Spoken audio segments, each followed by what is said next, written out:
నేను అమ్మలాగా పరిణితి చెందాలనుకుంటున్నా అని చెప్తే అమ్మ ఎట్లయితావు నువ్వు అమ్మ ఎట్లయితావు అంటావు. 100% చెప్తున్నా.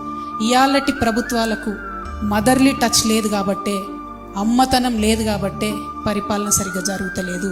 వికలాంగులండి, నేను నా కళ్ళతో చూసిన. నేను నిజామాబాద్ ఎంపీగా ఉన్నప్పుడు కలెక్టర్ ఆఫీస్కి ఏదో ఓపెనింగ్ ఏదో ఉంటే పోతే ఒక ఆయన లిటరల్లీ దేక్కుంటూ వస్తున్నాడు.